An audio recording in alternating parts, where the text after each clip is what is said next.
Sejarah berdirinya Majapahit. Majapahit adalah kerajaan yang terakhir dan sekaligus yang terbesar di antara kerajaan Hindu-Buddha di Nusantara, didahului oleh kerajaan Sriwijaya yang beribu kotakan di Palembang di Pulau Sumatera. Kerajaan ini dirintis oleh Raden Wijaya, yang merupakan keturunan keempat dari Ken Arok dan Ken Dedes. Sebelum kerajaan Majapahit lahir telah berdiri terlebih dahulu pada tahun 1222 Masehi kerajaan Singosari, yang pendirinya adalah Ken Arok yang berpusat di Malang, Tumapel. Penelusuran terhadap lahirnya kerajaan Majapahit tidak terlepas dari keberadaan kerajaan Singosari Tumapel. Begitupun kalau kita menelusuri awal bersatunya Nusantara, tidak bisa terlepas dari kiprah Majapahit. Artinya keberadaan Singosari, Majapahit, dan Nusantara adalah sesuatu yang bersifat integral dan tidak terpisahkan satu sama lain. Dalam sejarah bangsa Indonesia, Majapahit memanglah hanya satu di antara banyak kerajaan yang pernah berkembang di dalam tubuh bangsa persatuan yang kini disebut Indonesia ini. Walaupun demikian, sejarahnya patut disimak dengan cermat karena kelebihannya, cakupan teritorialnya yang paling ekstensif, durasinya yang cukup panjang, serta pencapaian budayanya yang cukup bermakna. Diawali dengan rintisan di masa Singasari, yaitu masa Pramajapahit yang mempunyai kesinambungan dinastik dengan masa Majapahit. Perluasan wilayah dilanjutkan dengan mencakup daerah-daerah yang lebih luas. Pada masa Singasari, negara-negara yang disatukan di bawah koordinasi kewenangan Singasari adalah Madura, Lamajang, Kadiri, Wurawan, Morono, Hring, dan Loa. Semua mengacu pada daerah-daerah di Pulau Jawa Timur dan Madura. Untuk lebih jelasnya, sebelum mengerti sejarah Majapahit, akan diuraikan terlebih dahulu sejarah berdirinya kerajaan Singasari, yang merupakan cikal bakal berdirinya kerajaan Majapahit. Sejarah berdirinya Majapahit dimulai dari perintah dari Raja Singasari, yaitu Kertanegara yang memerintahkan Raden Wijaya untuk menghalau serangan tentara Kadiri di desa Memeling. Raden Wijaya di desa Memeling berhasil menumpas musuh. Candi Waringin Lawang diperkirakan sebagai gapura Majapahit. Dengan puas tentara Singosari kembali menuju ibu kota, betapa terkejutnya mereka ketika sampai di perbatasan sorak-sorai tentara musuh yang telah berhasil merusak keraton Singasari. Raja Sri Kertanegara gugur. Kerajaan Singasari berada di bawah kekuasaan Raja Jayakatwang dari Kadiri. Raden Wijaya berusaha menyelamatkan apa yang masih mungkin bisa diselamatkan. Mereka dengan gagah berani menyerbu ke dalam istana. Namun karena jumlah tentara Kediri yang begitu banyak, maka usaha tersebut tidak berhasil. Raden Wijaya kemudian dikepung oleh Patidaha Kebu Mundarang, sehingga akhirnya memutuskan untuk mengundurkan diri. Raden Wijaya dengan pengikutnya Lembu Sora, Gajah Pakon, Medang Dangli, Malu Sawagal, Nambi, Banyak Kabuk, Kebu Kapatengan, Wirota, Wiragati, dan Pamandana lari melintas sawah yang baru habis dibajak. Ketika hampir tertangkap oleh Patih Mundarang, Raden Wijaya memancal tanah bajakan sehingga jatuh di dada dan dahi Ki Patih. Raden Wijaya pun berhasil lolos dari kejaran musuh. Setelah beristirahat sejenak, Raden Wijaya kemudian membagi-bagikan celana gringsing kepada pengikut-pengikutnya tiap orang seheli dan diperintahkan ngamuk. Pada waktu menjelang malam ketika tentara Kediri sedang berpesta pora, Raden Wijaya dan para pengikutnya kembali lagi masuk ke dalam keraton Singasari. Putri Kertanegara yang bungsu yaitu Gayatri ditawan oleh Mudu dan dibawa ke Kediri, sedangkan putri yang sulung yaitu Tribuanaeswari berhasil diselamatkan oleh Raden Wijaya. Atas nasihat Lembu Sora, Raden Wijaya bersama putri dan para pengikutnya kemudian mundur keluar kota menuju arah utara karena tidak ada gunanya melanjutkan perang yang pasti akan membawa kekalahan karena jumlah tentara Kediri jauh lebih besar. Masih ada kira-kira 600 orang pengikut Raden Wijaya. Paginya ia bertemu lagi dengan musuh. Banyak prajurit yang putus asa dan meninggalkannya hingga pengikutnya tinggal sedikit.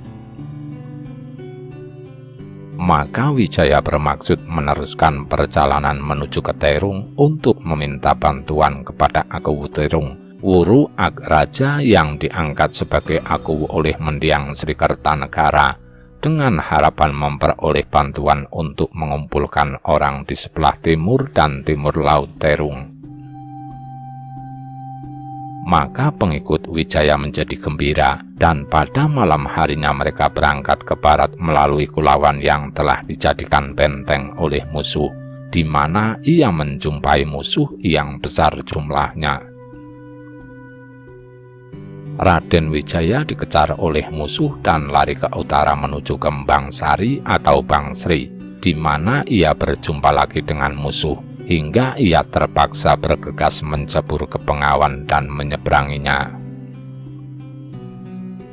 Di sungai ini banyak prajuritnya yang tewas terkena tumbak musuh, banyak yang lari mencari hidup sendiri-sendiri. Sesampainya di seberang sungai, pengikut Wijaya tinggal 12 orang. Pada pagi hari rombongan Wijaya diketemukan oleh rakyat Kudadu. Di sana Raden Wijaya diterima dan dijamu ketua desa yang bernama Macan Kuping dengan kelapa muda dan nasi putih. Raden Wijaya sangat terharu atas sambutan tersebut. Gajah Pagon yang menderita luka cukup parah di pahanya akhirnya ditinggal di dusun Pandak, disembunyikan di tengah ladang. Raden Wijaya kemudian melanjutkan perjalanan ke Pulau Madura, diantar sampai di daerah Rembang. Dalam para raton dusun Pandak tidak disebut, yang disebut ialah datar.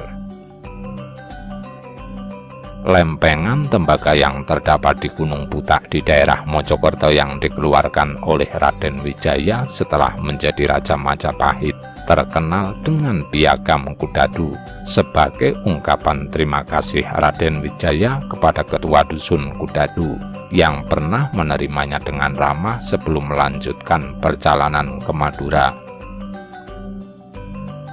Berkat pertolongan kepala desa Kudadu, rombongan Raden Wijaya dapat menyeberangi laut menuju Madura untuk meminta perlindungan dari Arya Wiraraja, seorang bupati Singasari yang ditempatkan di daerah tersebut. Raden Wijaya tiba di Madura. Setibanya di Pulau Madura, Raden Wijaya dan pengikutnya segera menemui Arya Wiraraja. Sikap Arya Wiraraja sebagai bupati Singasari tidak berubah meskipun tahu kerajaan Singasari telah runtuh. Sambutan yang demikian membuat Raden Wijaya terharu, sehingga menjanjikan apabila berhasil mengembalikan kekuasaan yang telah direbut Jayakatwang, maka wilayah kerajaan setengahnya akan diberikan kepada Arya Wiraraja.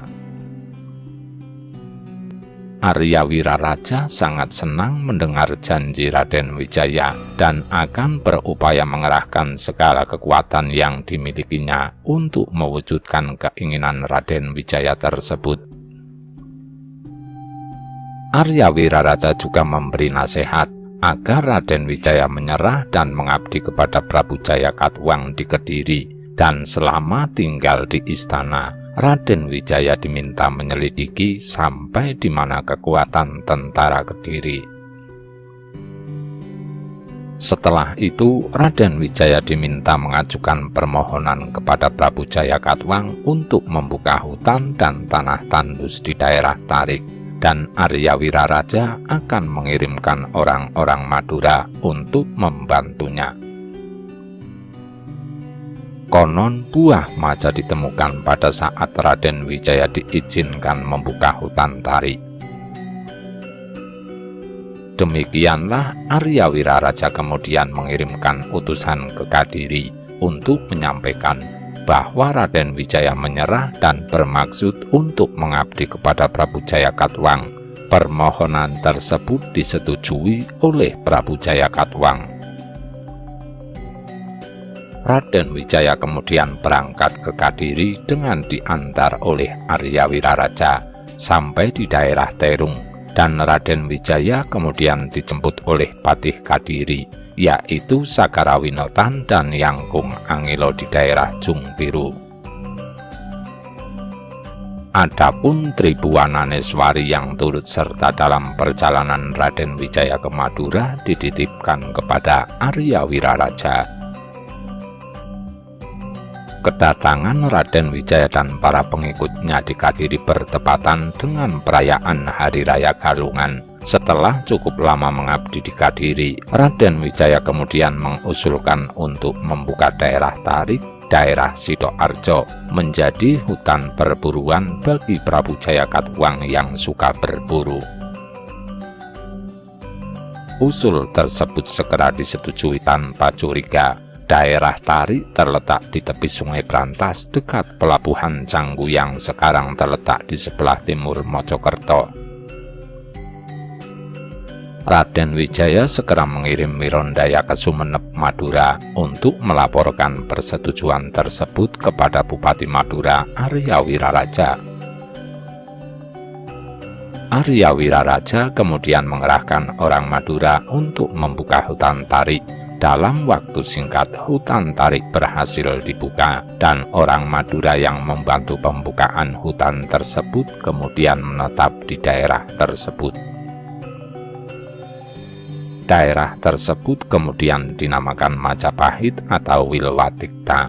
Konon pada saat itu, seorang tentara yang haus mencoba memakan buah maja yang banyak terdapat pada tempat itu, dan menemukan bahwa ternyata rasanya pahit, sehingga daerah itu dinamai demikian.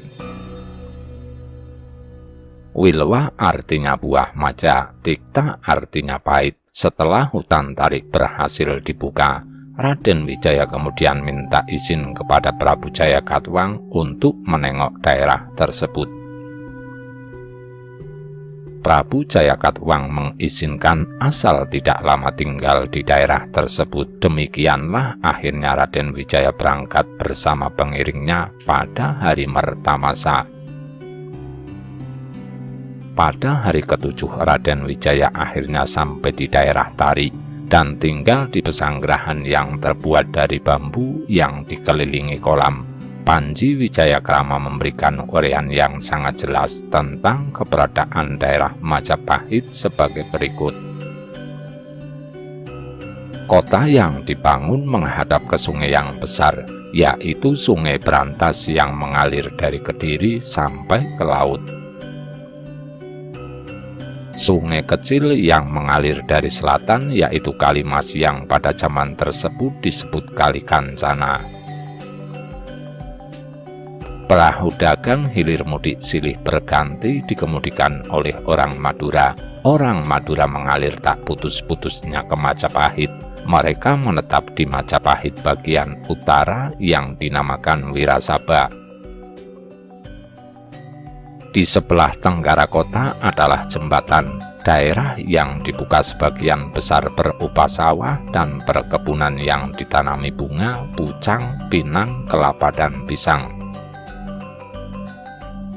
Telah tersedia tahta dari batu putih tempat duduk Raden Wijaya yang dinamakan Wijil Pindo, yang artinya pintu kedua.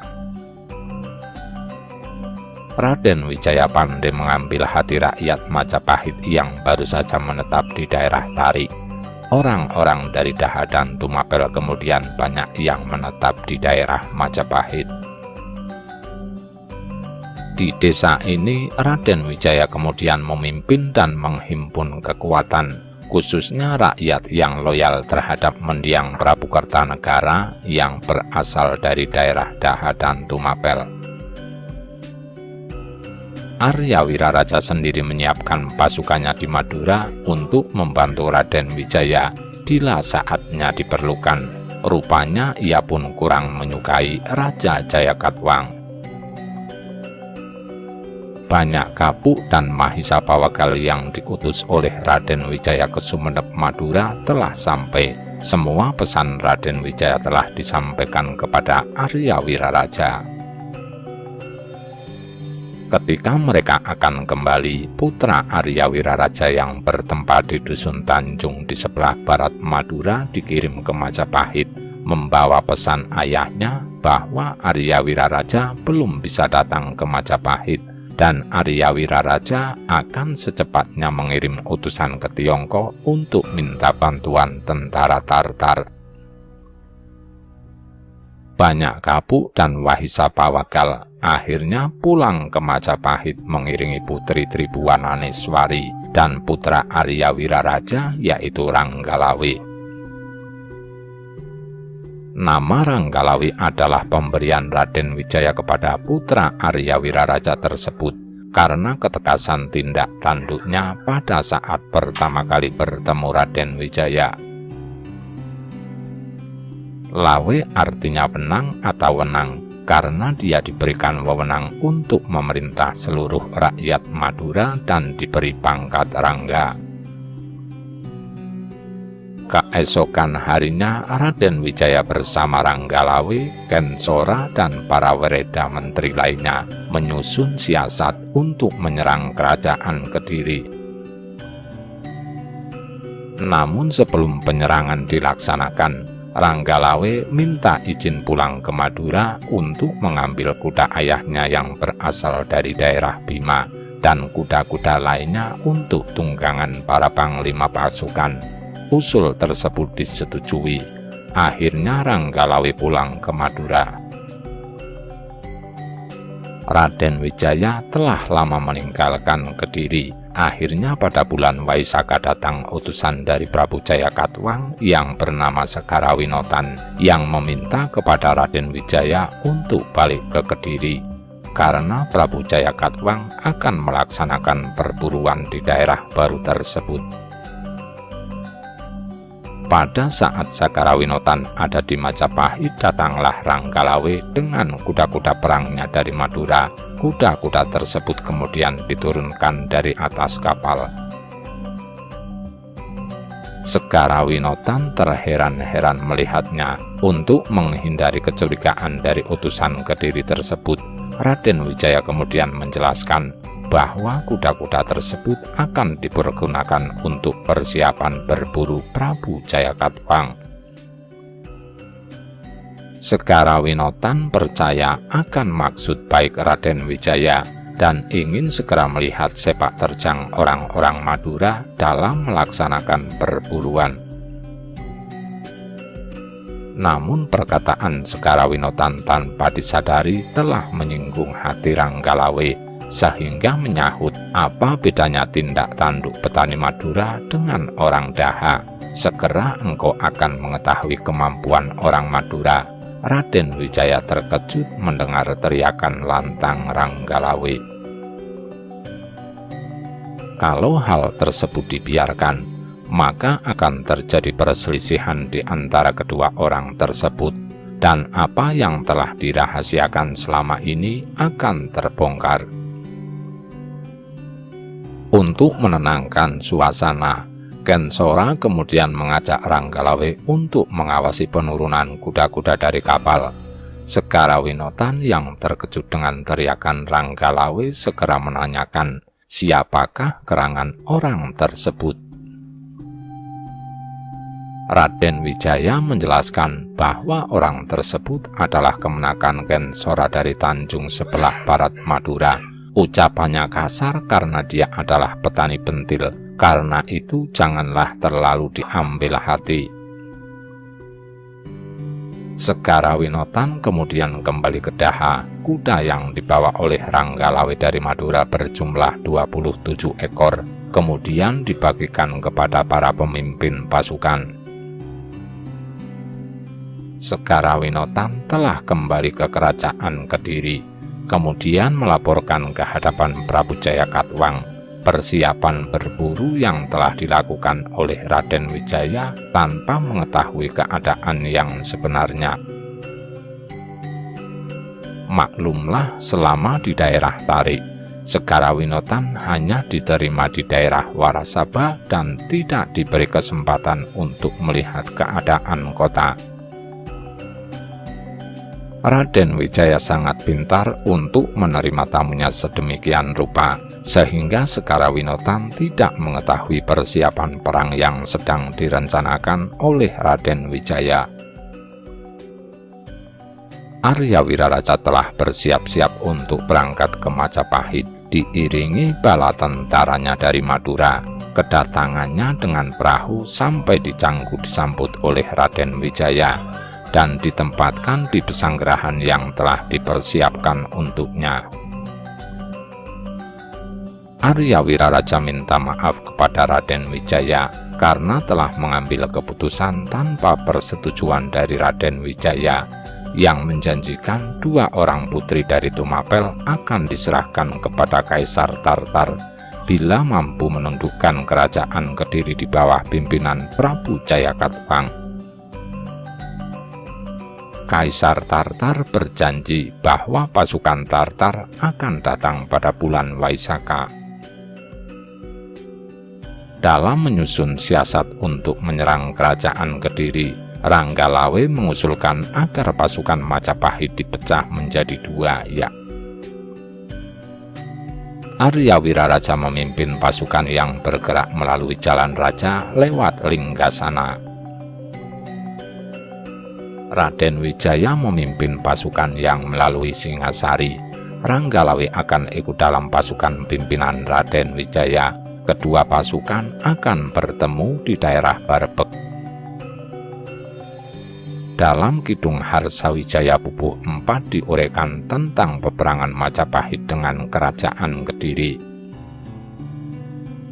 Ranggalawe berpendapat tidaklah mungkin terjadinya perang tanpa ada penyebabnya, karena hal tersebut akan menimbulkan tuduhan bahwa Raden Wijaya tidak tahu berterima kasih akan kebaikan Prabu Jayakatwang yang telah menerima Raden Wijaya dan pengikutnya dengan baik selama mengabdi di kerajaan Kediri.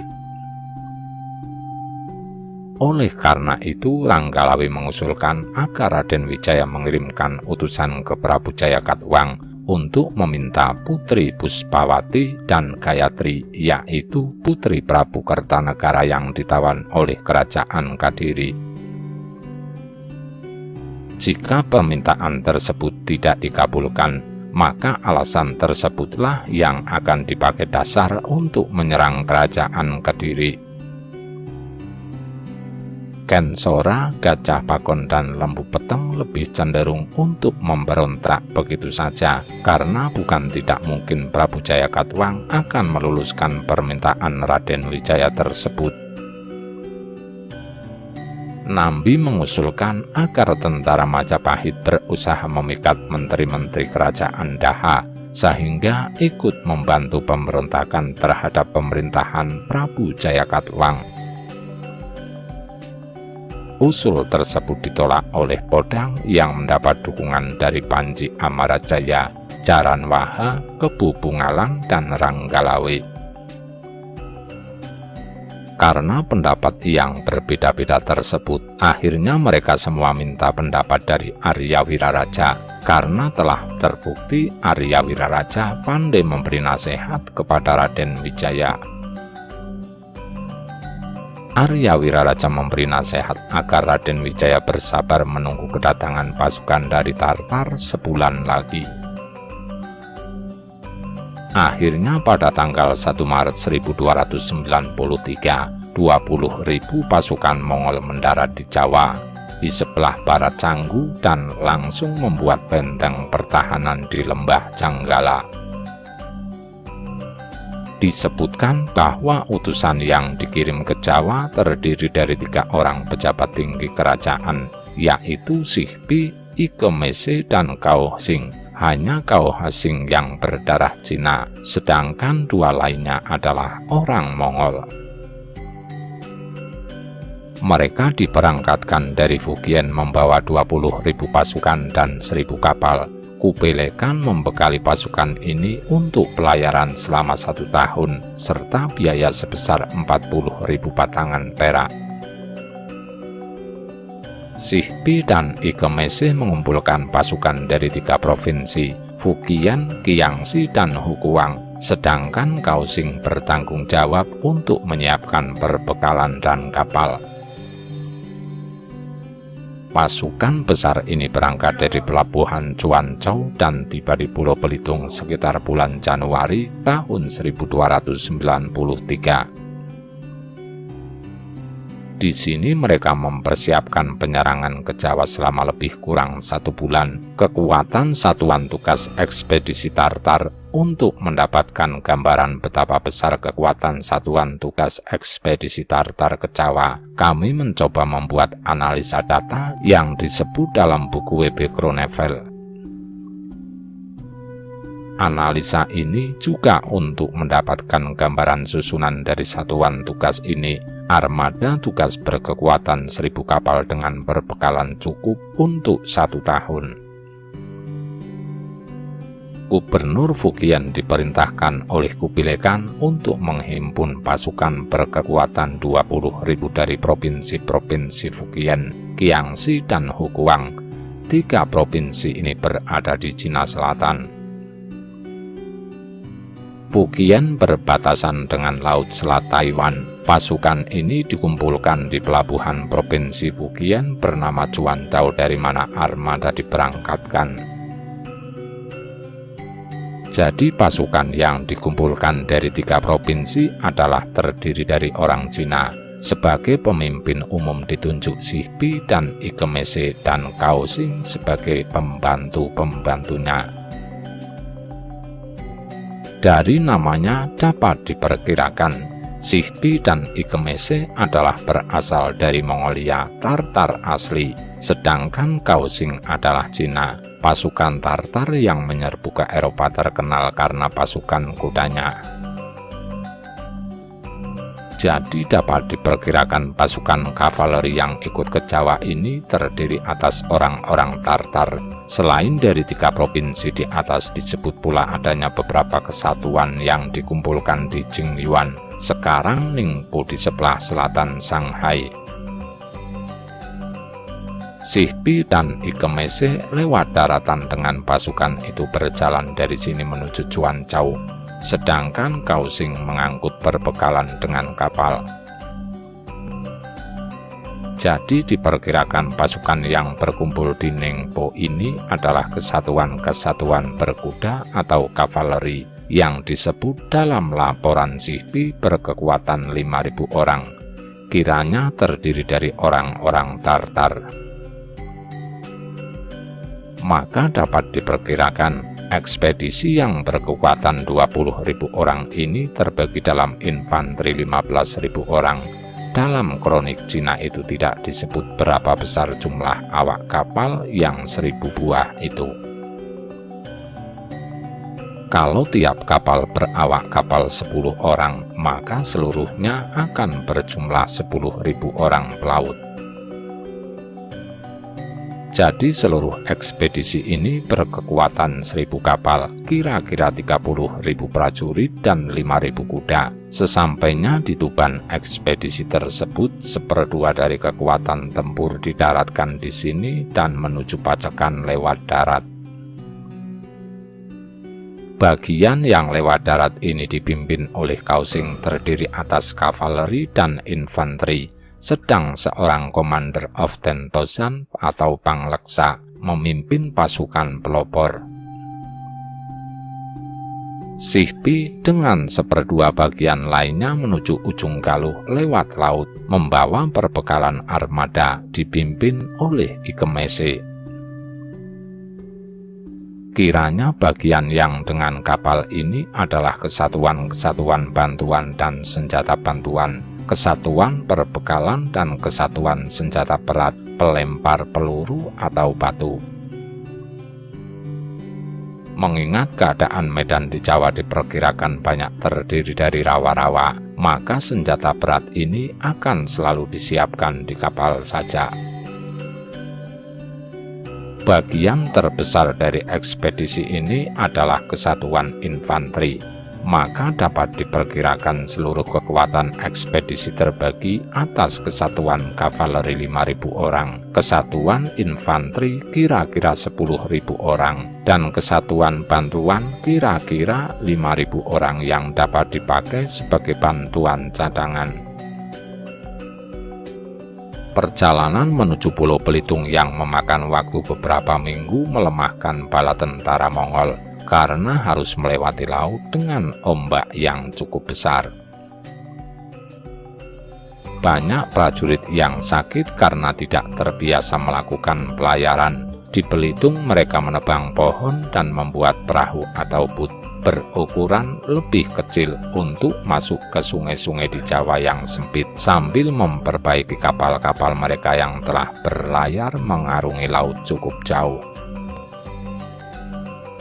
Penyerangan kerajaan Kediri pada bulan kedua tahun itu, Ikemese bersama pejabat yang menangani wilayah Jawa dan 500 orang menggunakan 10 kapal berangkat menuju ke Jawa untuk membuka jalan bagi bala tentara Mongol yang dipimpin oleh Sihpi. Ketika berada di Tuban, mereka mendengar bahwa Raja Kertanegara telah tewas dibunuh oleh Jayakatwang, yang kemudian mengangkat dirinya sebagai Raja Singasari. Oleh karena perintah Kubilekan adalah menundukkan Jawa dan memaksa Raja Singasari siapapun orangnya untuk mengakui kekuasaan bangsa Mongol, maka rencana menjatuhkan Jawa tetap dilaksanakan. Sebelum menyusul ke Tuban, orang-orang Mongol kembali berhenti di Pulau Karimun Jawa untuk bersiap-siap memasuki wilayah Singasari. Setelah berkumpul kembali di Tuban dengan bala tentara Mongol, Ikemese mengetahui kalau Kertanegara memiliki ahli waris bernama Raden Wijaya. Ia pun mengirim utusan menemui Raden Wijaya yang berkampung di Majapahit. Raden Wijaya bersedia menyerah dan tunduk kepada Mongol, asalkan terlebih dahulu dibantu mengalahkan Jayakatwang Raja Kediri. Ikemese kemudian diundang ke desa Majapahit. Diputuskan bahwa Ikemese akan membawa setengah dari pasukan, kira-kira sebanyak 10.000 orang berjalan kaki menuju Singasari.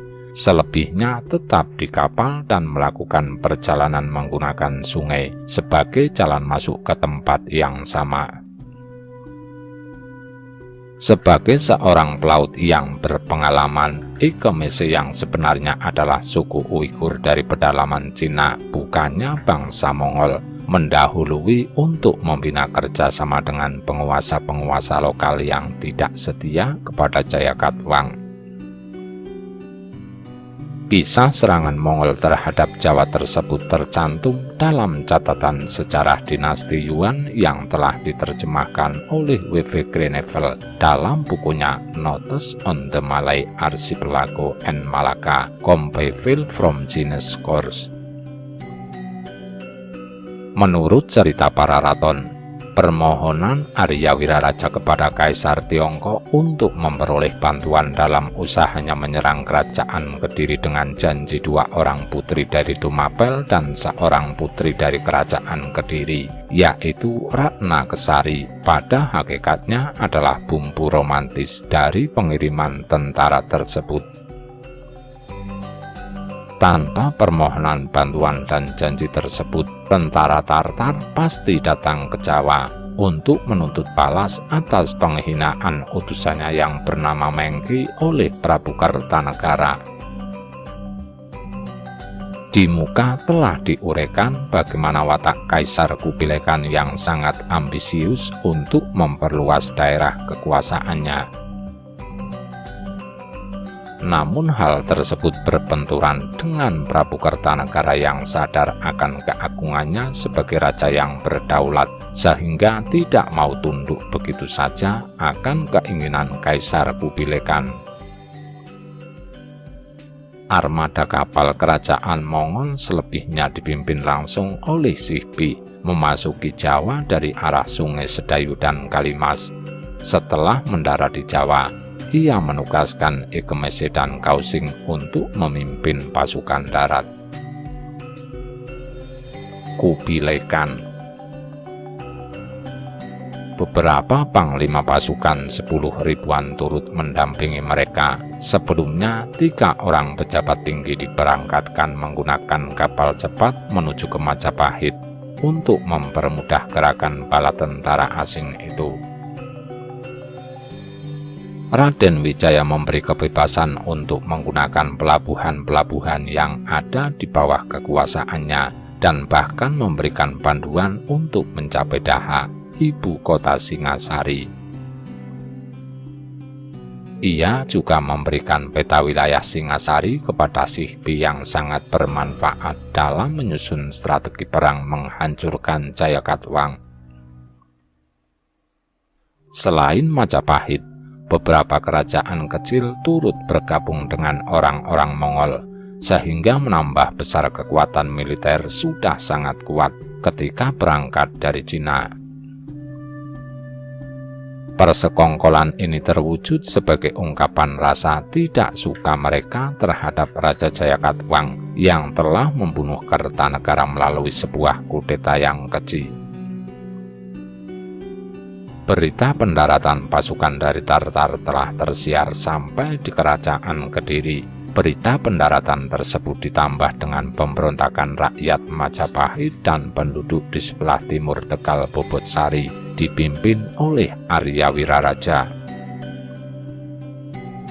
Berita tersebut menimbulkan keributan antara rakyat dan tentara Kediri. Segarawinotan dituduh berkhianat kepada raja karena memberikan laporan yang tidak sebenarnya. Segala kesalahan ditumpahkan kepadanya. Puncak keributan tersebut berupa penghunusan keris oleh Keburubuh yang siap ditikamkan kepada Segarawinotan, tetapi dengan cepat berhasil dicegah oleh Prabu Jayakatwang. Pada saat itu datang Aku di Tuban yang memberikan laporan bahwa tentara Tartar telah mendarat di daerah tersebut. Mereka merusak kota Tuban. Rakyat banyak yang lari mengungsi. Prabu Jayakatwang menyadari bahwa negara benar-benar dalam keadaan terancam. Pasukan harus segera dipersiapkan untuk menghadapi musuh yang akan datang. Untuk membendung tentara Tartar dan Majapahit, akhirnya diputuskan tentara Kediri akan dibagi dalam 3 pertahanan. Mahisa Antaka dan Bowong memimpin pertahanan di bagian utara. Prabu Jayakatwang ikut dalam pertahanan di sini. Segarawinotan dan Senopati Rangga Janur memimpin pertahanan di bagian timur. Kebu Mundarang dan Senopati Pangelet memimpin pertahanan bagian selatan. Prabu Jayakatwang sangat marah kepada Raden Wijaya, sehingga memutuskan menyerang musuh yang sedang bergerak. Tentara Kadiri menyerang Majapahit dari 3 jurusan, yaitu front utara dipimpin oleh para adipati dan anjuru, Front Selatan dipimpin oleh Menteri Araraman dan Front Timur dipimpin oleh prajurit yang langsung berhadapan dengan pasukan dari Majapahit. Namun semuanya dapat dipukul mundur oleh pasukan Majapahit dan Mongol pada bulan ketiga tahun 1293 setelah seluruh pasukan berkumpul di mulut Sungai Kalimas. Penyerbuan ke kerajaan Kediri mulai dilancarkan. Kekuatan kerajaan Kediri di sungai tersebut dapat dilumpuhkan. Lebih dari 100 kapal berdekorasi kepala raksasa dapat disita, karena seluruh prajurit dan pejabat yang mempertahankannya melarikan diri untuk bergabung dengan pasukan induknya. Peperangan besar baru terjadi pada hari ke-15, bila dihitung semenjak pasukan Mongol mendarat dan membangun kekuatan di Muara Kalimas, di mana bala tentara gabungan Mongol dengan Raden Wijaya berhasil mengalahkan pasukan Kediri. Kekalahan ini menyebabkan sisa pasukan kembali melarikan diri untuk berkumpul di Daha, ibu kota Kediri. Pasukan Ikemese, Kausing, dan Raden Wijaya melakukan pengejaran dan berhasil memasuki Daha beberapa hari kemudian. Pada hari ke-19 terjadi peperangan yang sangat menentukan bagi kerajaan Kediri. Ikemese menyerang dari timur dan Kausing dari barat. Sihbi menyusuri sungai, sedangkan pasukan Raden Wijaya sebagai barisan belakang. Perang meletus tanggal 20 Maret 1293 pagi. Kota Daha digempur 3 kali, meskipun sudah dijaga 100.000 orang prajurit. Gabungan pasukan Cina dan Raden Wijaya berhasil membinasakan 5.000 tentara Daha. Dalam Kidung Panji Wijaya Krama Pupuh 7, Sekarawinotan berhadapan dengan Ranggalawe di pertahanan bagian timur. Ranggalawe mengendarai kuda Andawesi, berhasil melompat ke dalam kereta Sekarawinotan. Dalam pertempuran di atas kereta tersebut, Ranggalawe berhasil memotong leher Sekarawinotan sampai tewas. Di bagian selatan, Kensora berhasil menangkap Kebu Mundarang di Lurah Trinipanti. Kebu Mundarang yang sudah tidak berdaya berjanji untuk menyerahkan anak perempuannya kepada Kensora, namun Kensora tidak sudi mendengarnya. Dalam peperangan ini dikatakan bahwa pasukan Mongol menggunakan meriam yang pada zaman itu masih tergolong langka di dunia. Terjadi 3 kali pertempuran besar antara kedua kekuatan yang berseteru ini di keempat arah kota dan dimenangkan oleh pihak para penyerbu. Pasukan Kediri terpecah 2, sebagian menuju sungai dan tenggelam di sana karena dihadang oleh orang-orang Mongol, sedangkan sebagian lagi sebanyak lebih kurang 5.000 dalam keadaan panik. Akhirnya terbunuh setelah bertempur dengan tentara gabungan Mongol Majapahit. Salah seorang anak Jayakatwang yang melarikan diri ke perbukitan di sekitar ibu kota dapat ditangkap dan ditawan oleh pasukan Kausing berkekuatan 1.000 orang. Dengan kekuatan yang tinggal setengah, Jayakatwang mundur untuk berlindung di dalam benteng. Sore hari, menyadari bahwa ia tidak mungkin mempertahankan lagi di Daha, Jayakatwang keluar dari benteng dan menyerahkan diri untuk kemudian ditawan di benteng pertahanan Ujung Galuh. Menurut para raton dan Kidung Harsawijaya, Jayakatwang meninggal dunia di dalam penjara Ujung Galuh setelah menyelesaikan sebuah karya sastra berjudul Kidung Wukir Polaman. Setelah Raja Jayakatwang kalah, Raden Wijaya mohon diri kembali ke Majapahit untuk menyiapkan upeti bagi Kaisar Kubilekan. Kerajaan Kediri telah jatuh. Putri Gayatri kemudian diboyong kembali ke Majapahit. Agaknya timbul perselisihan antara Panglima Cina ini dengan Panglima-Panglima Tartar, Sihbi dan Ikemese, karena kedua orang panglima ini telah mengizinkan Wijaya kembali ke Majapahit. Kausing tidak mempercayai Wijaya, maka ia mengejar dan meninggalkan Kediri dengan divisi dan pasukan pelopor yang di bawah pimpinannya.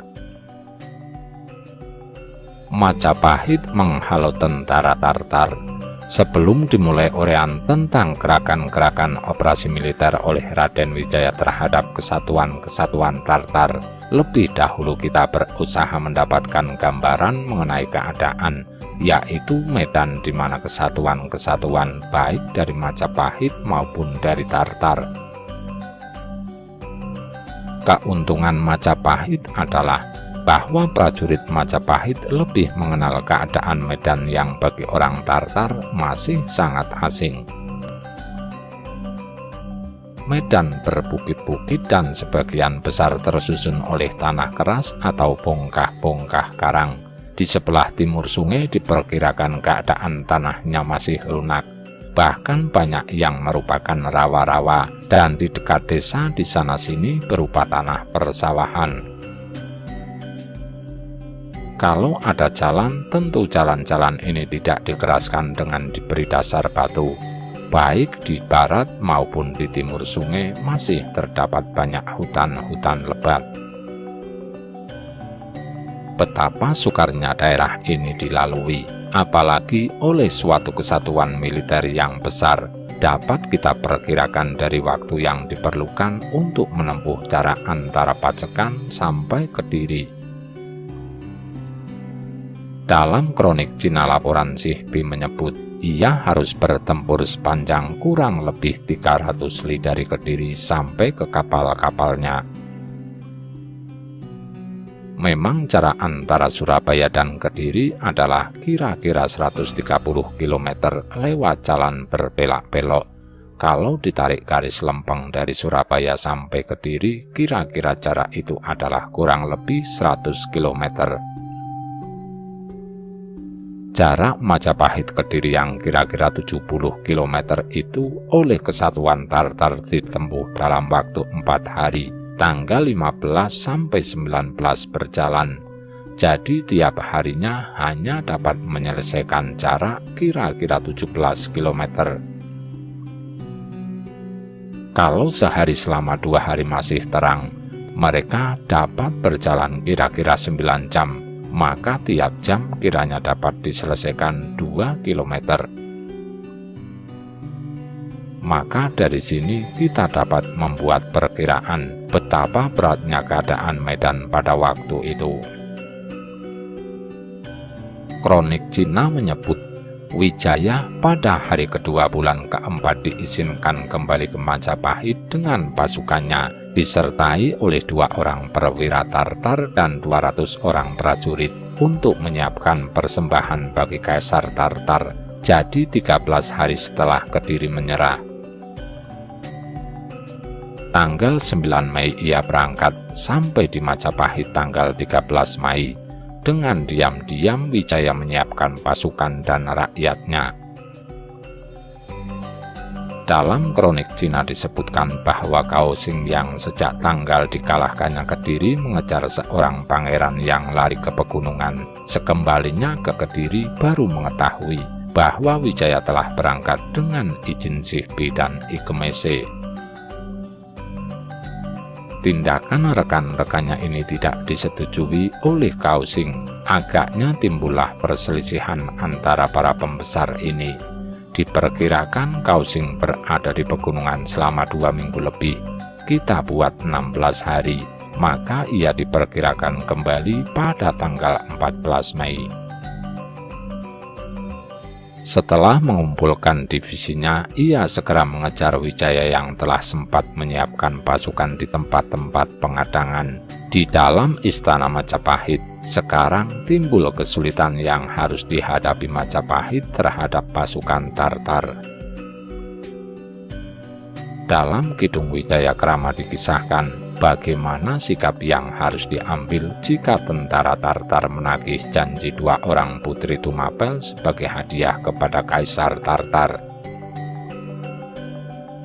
Ketika Arya Wiraraja menanyakan hal tersebut, semuanya terdiam, tidak berani menjawab. Kensora mengemukakan pendapat bahwa tidak baik memungkiri janji yang telah disepakati. Kemudian Ranggalawe bersuara lantang sesuai dengan wataknya, "Jangan takut Sang Prabu, itu hanyalah soal kecil. Jika kita harus melawan, kami bersedia mati sebagai pahlawan. Jika Paduka takut berperang, tidaklah masih layak hidup di dunia." Ucapan Ranggalawe yang lantang tersebut membangkitkan semangat dan tekad semua yang hadir. Semua setuju dan bersedia mati untuk sang raja. Akhirnya utusan Tartar telah datang dengan 200 orang pengiring lengkap dengan senjata dan menyerahkan surat untuk menagih janji. Setelah surat dibaca, Kensora memberitahukan bahwa orang Majapahit tidak akan mengingkari janji yang telah disepakati tersebut. Namun demikian, Putri Singasari tersebut sangat miris kalau melihat senjata, karenanya putri bisa pingsan. Oleh karena itu, simpanlah baik-baik senjata kalian dalam bilik yang terkunci, dan beritahukan kepada pasukan pengawal yang akan menjemput Tuan Putri untuk tidak membawa senjata. Utusan kemudian kembali membawa pesan Kensora kepada kepala pasukan. 300 orang Tartar kemudian datang menjemput Tuan Putri. Para pengawal dibawa masuk ke balai panjang untuk dijamu. Para wanitanya dibawa oleh Arya Wiraraja ke dalam istana. Ketika mereka sedang berpesta dengan serta-merta, pasukan Majapahit menyerang mereka. Banyak di antara mereka yang terbunuh. Yang selamat kemudian ditawan. Pada tanggal 19 April 1293, Raden Wijaya kemudian menyerang tentara Mongol yang sedang berpesta di Daha dan Canggu. Penyerangan tersebut dari arah utara dan selatan. Kota Kediri telah dikepung. Sambil menangkis serangan dari arah selatan, mereka bergerak menuju arah utara mendekati pantai tempat armadanya. Namun dari arah utara pun diserang juga, sehingga tentara Tartar yang terdesak kemudian berbelok ke arah barat. Pasukan Tartar yang masih tersisa tidak menyadari bahwa Raden Wijaya akan bertindak demikian. Ike Mese memutuskan mundur setelah kehilangan 3.000 orang tentaranya. Betapa hebatnya serangan Wijaya ini dapat kita perkirakan dari laporan lain yang menyebutkan bahwa Sihbi sampai terputus dari pasukan yang lain. Ini berarti bahwa daerah sepanjang jalan antara Kediri dan Ujung Galuh benar-benar dikuasai oleh pasukan dan rakyat desa Majapahit. Sihbi yang meninggalkan Kediri beberapa hari kemudian dan terputus dari pasukan yang lain, terpaksa harus dengan bertempur membuka jalan menuju Pacekan dan Ujung Galuh yang dicapainya dengan susah payah. Untuk mencapai kapal-kapalnya di muara sungai, ia harus bertempur sepanjang jalan kira-kira 300 li, kira-kira 100 km. Ia kehilangan lebih dari 3.000 orang tewas dalam pertempuran ini. Ini dapat dibayangkan bagaimana jalan pertempuran dan mengapa Sihbi terpaksa harus menelan kekalahan. Kalau Kausing yang memimpin divisi infanteri dengan pasukan perintisnya yang terlatih dapat mematahkan serangan Wijaya, maka pasukan berkuda Tartar yang berada dalam divisi Sihbi merupakan makanan empuk bagi pasukan panah Majapahit. Belum lagi kalau kuda-kuda ini dipancing masuk rawa-rawa, maka orang-orang di atas kuda ini merupakan sasaran yang baik bagi anak panah Majapahit. 3.000 orang yang tewas ini kira-kira sebagian besar adalah dari kavaleri. Sihbi rupa-rupanya dengan tergesa-gesa masuk kapal karena ia dikejar oleh pasukan Wijaya sampai dekat Pacekan di Tegal Bobot Sari. Dari sini ia berlayar selama 68 hari kembali ke Cina dan mendarat di Cuancou. Kekalahan bala tentara Mongol oleh orang-orang Jawa hingga kini tetap dikenang dalam sejarah Cina. Sebelumnya mereka nyaris tidak pernah kalah di dalam peperangan melawan bangsa manapun di dunia. Selain di Jawa, pasukan Kubilai Khan juga pernah hancur saat akan menyerbu daratan Jepang. Akan tetapi kehancuran ini bukan disebabkan oleh kekuatan militer bangsa Jepang, melainkan oleh terpaan badai sangat kencang yang memporak-porandakan armada kapal kerajaan dan membunuh hampir seluruh prajurit di atasnya. Ekspedisi Tartar meninggalkan Pulau Jawa. Setelah para panglima kembali berkumpul di ujung Galuh, maka dalam perundingan diputuskan untuk kembali saja karena tugas menghukum Raja Jawa telah selesai dan tidak ada gunanya untuk meneruskan pertempuran karena mereka tak mengenal keadaan medan. Mereka dapat terpancing masuk rawa-rawa di mana mereka tak bisa bergerak dan dengan mudah diserang oleh orang-orang Majapahit. Kiranya selain itu mereka juga memperhitungkan keadaan angin yang pada akhir bulan Mei biasanya sudah mulai meniup ke barat angin timur dengan tetap. Selama kira-kira 3 bulan untuk bisa cepat sampai di Cina, mereka harus segera berangkat kalau mereka tidak ingin menjumpai rintangan berupa taifun atau angin yang tidak menentu. Maka mereka dapat sampai di Cuancou setelah 68 hari meninggalkan Jawa. Juga kemungkinan kejangkitan wabah mereka perhitungkan kalau mereka lebih lama berada di rawa-rawa di muara sungai ini. Dikhawatirkan akan bertambahnya korban disebabkan oleh malaria dan penyakit lain. Maka diputuskan lebih baik kembali daripada menderita lebih banyak kerugian untuk menghindari kegagalan total karena tidak mengenal medan, penyakit dan kehancuran oleh tifun di laut. Menjelang akhir bulan Maret, yaitu di hari ke-24, seluruh pasukan Mongol kembali ke negara asalnya dengan membawa tawanan para bangsawan Singasari ke Cina beserta ribuan hadiah bagi kaisar. Sebelum berangkat, mereka menghukum mati Jayakatwang dan anaknya sebagai ungkapan rasa kesal atas pemberontakan Raden Wijaya. Kitab Para Raton memberikan keterangan yang kontradiktif. Disebutkan bahwa Jayakatwang bukan mati dibunuh orang-orang Mongol, melainkan oleh Raden Wijaya sendiri. Tidak lama setelah ibu kota kerajaan Kediri berhasil dihancurkan. Demikianlah tentara Tartar tidak sempat mengatur siasat dan kehilangan begitu banyak tentaranya. Akhirnya meninggalkan Jawa tanggal 24 April 1293 dengan membawa pulang lebih dari 100 orang tawanan. Peta, daftar penduduk, surat bertulis emas dari Bali, dan barang berharga lainnya yang bernilai sekitar 500 ribuan tahil perak. Ternyata kegagalan Sihbi menundukkan Jawa harus dibayar mahal olehnya.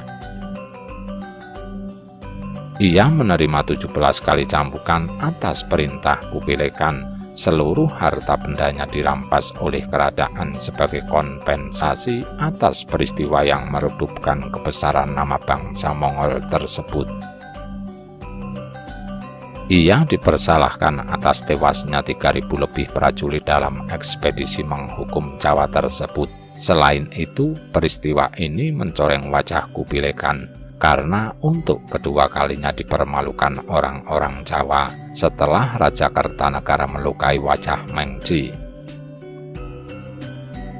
Namun sebagai raja yang tahu menghargai kesatriaan, 3 tahun kemudian nama baik Sihbi direhabilitasi dan harta bendanya dikembalikan. Ia diberi hadiah jabatan tinggi dalam hierarki kerajaan dinasti Yuan yang dinikmatinya sampai meninggal dalam usia 86 tahun. Tentara Tartar meninggalkan Jawa setelah diserang oleh tentara Majapahit. Setelah kekalahan tentara Mongol di Jawa karena siasat Raden Wijaya, Kubilai Khan tidak mengirimkan pasukan lagi ke Asia Tenggara. Hal tersebut dikarenakan dinasti Yuan sedang konsentrasi di dalam negeri, termasuk membangun ibu kota Khan Balik. Pembangunan ibu kota Khan Balik ini yang membuat Mongol menjadi berubah. Ada yang mengatakan menjadi lemah karena asalnya Mongol adalah suku pengembara.